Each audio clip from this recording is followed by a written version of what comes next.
የአብነት ትምህርት ቤት ትውፊቶች ዘላቂነት በምንና እንዴት? የኢትዮጵያ ዘመናዊ ትምህርት ስርዓት ከአገረሰብ ወግና ልማዶች ጋር መዋሃድ ያንሰዋል እየተባለም ይተቻል።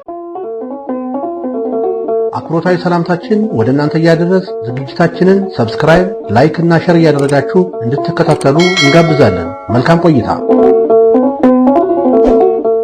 ሙልጌታ ገዛኸኝ የኢትዮጵያ ኦርቶዶክስ ተዋሕዶ ቤተክርስቲያን ትውፊታዊ የትምህርት ስርዓት በመጥቀስ እንዴት እናዘምን ብለው ይጠይቃሉ። ትምህርት ለአንድ ሀገር ማህበር ምጣኔ ሀብታዊ እድገትና መሻሻል መሰረት ነው። ሰው ልማድና ወጉን ይከተላልና አገርኛ ዘይቤ እንዲኖረው ለራስ ባህልና ወግ ክብር መስጠት ፈጽሞ አያጠያይቅም። መላው አፍሪካ ወንድሞቻችን በአውሮፓ ቀኝ ግዛት ቀንበር ስር በዋሉበት የታሪክ አጋጣሚ የባዕድ ቋንቋ ለመጠቀም ተገደዋል። አፍሪካውያን የሌላን ያኗኗር ዘይቤ እንደወረደ መቀበላቸው ሁለንተናዊ መዘበራረቅ ውጥንቅጥ አስከትሏል። በዚህ ረገድ ኢትዮጵያ የራሷ የሆነ ወግና ልማድ ጠብቃ በማጽናት ጥረት ማድረጓ ምንጊዜም ያስመሰግናታል። የእኛን ስልጣኔ ለመቋደስ ቁጥራቸው የትየለሌ የውጭ ሀገራት ተመራማሪዎች የብራና ጽሑፎችን ወደሚገኙባቸው ጥንታዊ ገዳማትና አድባራት በየጊዜው ይጎርፋሉ። ባህላዊ ትምህርት በኢትዮጵያ ከተጀመረበት 7000 ዓመታት በላይ ማስቆጠሩ የታሪክ መዛግብት ይጠቁማሉ። በዚህ ረገድ የቤተ ክህነት ሊቃውንት ፊደል ቀርጸው ስነ ጽሑፍን ከነባህሪያቱ ለትውልድ የሚበጀውን መልካም አርአያነት አበርክተዋል። በተለምዶ አጠራር ደብተራ ነገር ግን በማዕረግ ደረጃቸው ትልቅ ሰው የሚል ተቀጽላ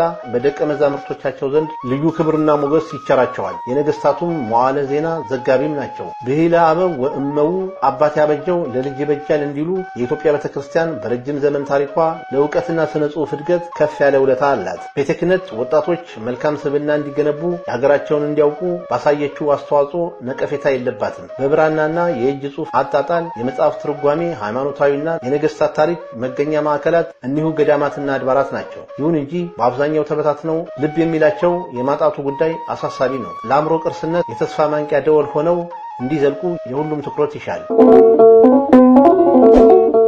ማስተዋል የአዋቂዎች ልጓም ናት እንደሚባለው መንፈሳዊም ሆነ ዓለማዊ ጥበብ የሚገለጥበት በትምህርት የህሊና ትጋት መሰላልነት ነው። ሊቃውንት አእምሯቸውን በማበልጸግ የቻሉት በጥንቱ የአብነት ትምህርት አማካኝነት መሆኑ ያኮራል። በዓለማዊ ዕውቀታቸውም ቢሆን የበቁ ምሁራን እንደ ዶክተር ሰርጎ ሀብለ ስላሴ፣ ዶክተር ጓለ ገብረ ዮሐንስ፣ ፕሮፌሰር ታደሰ ታምራት፣ ዶክተር አያሌው ሲሳይ ወዘተርፈ ስረ መሰረታቸው ይህ የአብነት ትምህርት እንደነበር በተለያዩ ጊዜያት በሰጧቸው ቃለ መጠይቆች መስክረዋል። ባህላዊ ትምህርት ሳይንኳሰስ ከዘመናዊ ስልጠና ሳይፋለስ ስኬታማ የመሆን ሚስጥር ከእማኝነታቸው ብዙ መማር ይቻላል። ዛሬ ያደጉ የሚባሉት አውሮፓና አሜሪካ አህጉራት አድባራትና ገዳማት የመለኮት አስተምሮ ማዕከላት ብቻም ሳይሆኑ የእውቀት አይነተኛ መፍለቂያ በመሆን ወደ ዘመናዊ ስመጥር ትምህርት ተቋማት ራሳቸውን ለመቀየር ቻሉ። በእኛም ሀገር አክሱም፣ ዋሸራ፣ ዋድላ፣ ላስታ፣ በጌምድር፣ ሸዋ ወዘተርፈ ታላቅ ገዳማት ባላቸው ሊቃውንት ብዛት ስብስብና ምቅ ዕውቀት መሰረታቸው ሳይለቁ የጥናትና ምርምር ማዕከላት ሆነው ማጠናከር ይበጃል። የስልጣኔ ጀማሪዎች ሆነን ወደ ኋላ እንደ ጭራ መቅረት ሊያስጨንቀን ይገባል። ትውፊት ወይንም ትራዲሽን ከዘመናዊ ትምህርት ጥበብ ወይንም ራሽናሊዝም ጋራ ሳይጣረስ እንዴት ጠብቆ ማቆየት ይቻላል የሚለው ጉዳይ ተገቢውን ምላሽ እስከዛሬም ቢሆን የተሰጠ አይመስልም። በሀገራችን ዘመናዊ ትምህርት እንዲስፋፋ በአዋጅ የወጣው በ1898 በዳግማዊ ምኒልክ ዘመነ መንግስት ነበረ። አዋጁም እንዲህ ይላል: እስካሁን ማንም የእጅ ሥራ አዋቂ የነበረ ሰው በውርደትም ስም ይጠራ ነበረ። ስለዚህም ማንም ሰው ለመማርና ለመሰልጠን የሚደክም አልነበረም። ስለዚህ ከዛሬ ጀምሮ ለወደፊትም ወንድ ልጆችና ሴት ልጆች ሁሉ ከ6 ዓመታቸው በኋላ ወደ ትምህርት ቤት እንዲገቡ ይሁን። የአፄ ምኒልክ አዋጅ አንድምታ ግልጽና የማያሻማ ነው። ከዚያ ዘመን አልፎ እስካሁን ድረስ ለተማረ ሰውና ለትምህርት የሚሰጠው ግምት አናሳ የሆነ ሙያ ትልቅ ትንሽ የሚናቅበት አጋጣሚ ሰፊ ስለነበረ ነው። ዳሩ ግን መማር ብቻውን ሳይሆን አዳዲስ ነገሮችን ለመስራትና ያስተሳሰብ ለውጥ ቶሎ ለማምጣት ቀላል አልነበረም። በአንጻሩ ረዘም ያለ ጊዜ ወስዷል ሊባል ይችላል። ኃይለ ገብርኤል ዳኜ ኤጁኬሽን ኤንድ ሶሳይቲ ዘ ኬዝ ኦፍ ኢትዮጵያ በተሰኘ ጥናታዊ ጽሑፍ የአንድ ሀገር ትምህርትና ማህበረሰብ ቁርኝት ምን እንደሚመስል የጠቆመ ሲሆን በኢትዮጵያም ይህ ቁርኝት የማህበረሰብና አካባቢ ጠባይ ይዘት መጠንሰሻ መሆን እንዳለበት ያብራራል። የኢትዮጵያ ቤተክርስቲያን ጥንታዊ የአብነት ትምህርት ቤቶች ሁኔታን ስንቃኝ ተቋማቱን ማጠናከር አገራዊ ችግር መፍቻ አቅም ሊሆን እንደሚችሉ አያጠራጥርም። ግብረ ገባዊ አስተዋጽኦአቸው የማይናቅ ነውና ቁጥራቸው የተመናመነ የሄደው የቀለም ቀንድ ሊቃውንት መታደግ ማለት የቆሎን ተማሪ በየደብሩ የነጠረ ዕውቀት ይቀስማል ብቻም ሳይሆን የአገር እድገት ህልውና መታደግም ጭምር ነው። የአብነት ትምህርት የሥነ ጥበብ አገራዊ ጥበብና ዕውቀት እንዲዳብር ከፍተኛ ሚና ይጫወታል። መምህር ኪዳነ ማርያም ጌታሁን ጥንታዊ የቆሎ ተማሪ በተሰኘ መጽሐፋቸው የቆሎን ተማሪ ሲገልጹት ዘአልቦ ጥሪት ርስት የሌለው ይሉታል። ዳሩ ግን ብል የማይበላው የነጠረ የቅኔ ዕውቀት ባለቤት መሆን እሙን ነው።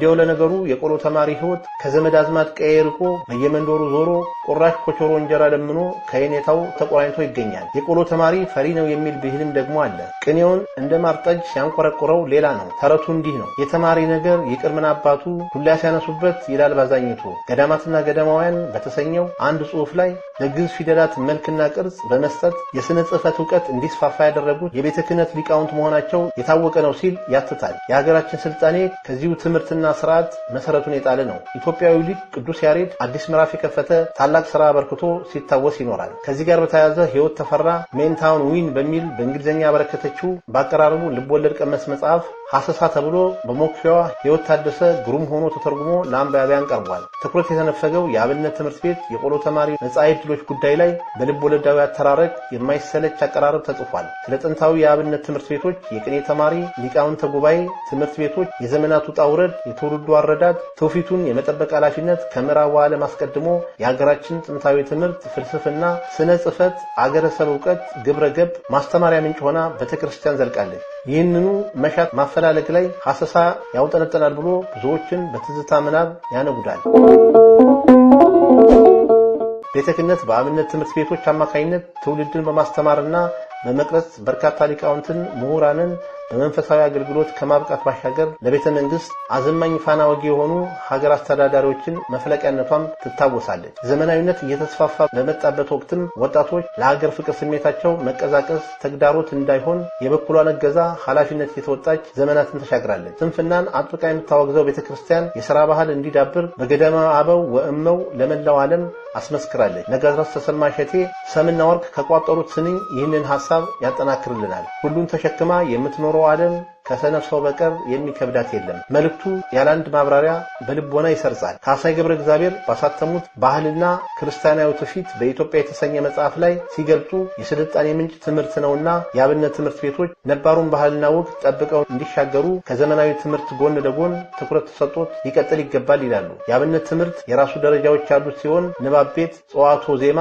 የግዕዝ ቅኔ፣ የመጽሐፍ ትርጓሜ፣ የቁጥር ትምህርት ወይም አቡሻክር እንዲሁም የጽሕፈትና ስነ ስዕል ቅርጻቅርጽ ትምህርትን በውስጡ ያካተተ ይዘት አለው። እነዚህ የጥንት ስልጣኔ አሻራዎች ናቸውና ሊጠበቁ ይገባል። የአብነት ትምህርት ቤቶች ቀጣይ ተስፋና ተግዳሮቶች ላይ ልዩ ትኩረት በመስጠት ወደፊት ሰፊ ዳሰሳ ማካሄድ አስፈላጊ ነው። በምዕራቡ ዓለም በማዘመን ተጽዕኖ ጫና ውስጥ የሚወድቀው ባህላዊ ትምህርት ጨርሶ ተረስቶ እንዳይከስም መታደግ ከሁሉም ዜጋ የሚጠበቅ ኃላፊነት ነው። ስለ አብነት ተማሪ ቤትና የቆሎ ተማሪ ምንስ ተባለ? ከተቋጠሩት በርካታ ስንኞች ጥቂቶችን እንሆ በማለት እንሰናበታለን። ይማርልኝ ብዬ ዋሸራ ሰድጄ ቀለም ገባዋሉ እሳት ሆነ ልጄ። ተማሪ በሞተ በ7 ዓመቱ ተምሮ ይመጣል ትላለች እናቱ። ይሄው ተሰራልህ ተማሪ ቤትህ እሳትና ውሃ አቀረብኩልህ።